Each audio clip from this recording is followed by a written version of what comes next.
Hi, it's TK with the weekly words of encouragement. One fascinating fact about the Book of Esther is the absence of any mention of God, but you can see His providential hand at work throughout.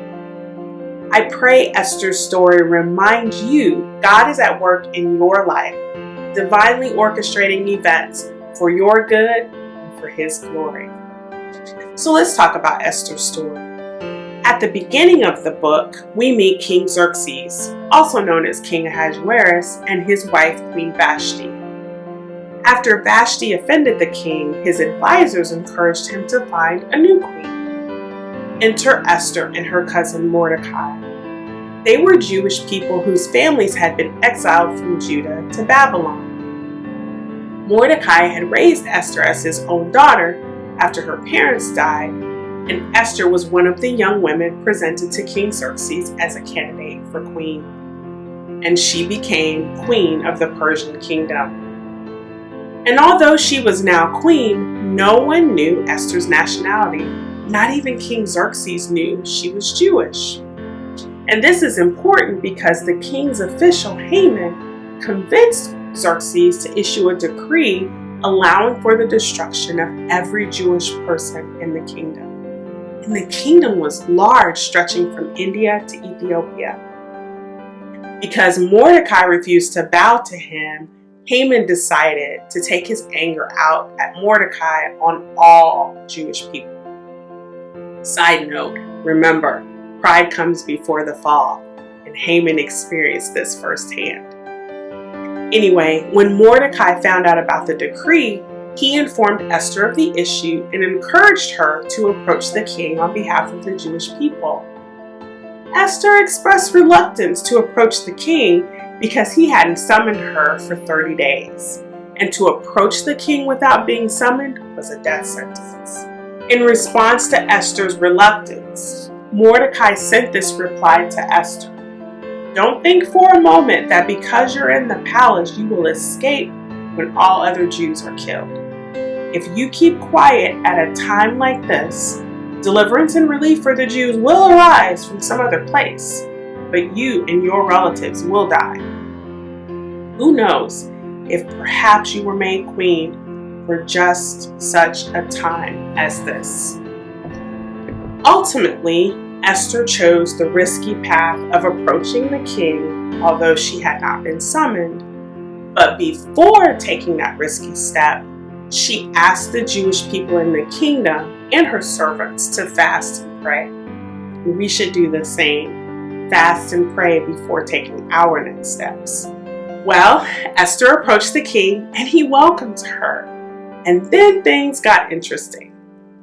Esther told the king about Haman's plan to annihilate the Jewish people, and that she was part of the group scheduled for annihilation. Predictably, the king was furious anyone would want to harm his queen and her people. I don't have time to go into details, but let's just say Haman's pride came before his fall. The king had Haman executed and the Jewish people prevailed. Through divine orchestrations detailed in the book, Esther was in a position as queen to approach the king and save her people from destruction. This was not coincidence. This was the providence of God. In his Bible commentary, Dr. Tony Evans notes, Esther had been providentially positioned to leverage influence for God's kingdom purposes. And similarly, know that however God blesses you, He does it so that you may be a blessing to others. So, what is your for such a time as this purpose?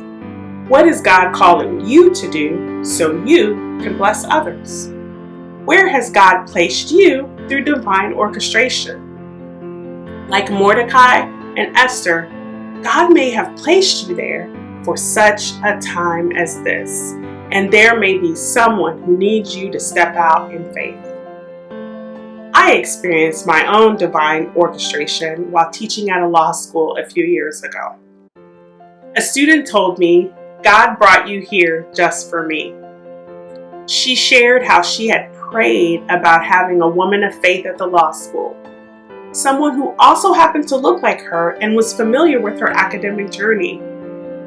My former student was like Mordecai, reminding me I was in the midst of my own for such a time as this moment. My presence at the law school wasn't coincidence. It was providential. God placed me there for that student and many others, so I could be a source of encouragement, coaching, and academic support. Fast forward to now as I ponder what my current for such a time as this purpose is. Though I desire to return to the law school, that door closed. But because God's providential hand is on my life and He honors my desire to be a blessing to others, He is still orchestrating opportunities for me to impact the lives of law students and young attorneys through mentoring and coaching, including my former student. Until He opens another door, I will serve where I am. I pray you're encouraged to recognize God's divine orchestrations in your life so you can take advantage of your for such a time as this moment. Have a blessed week, and I look forward to seeing you next time. Bye.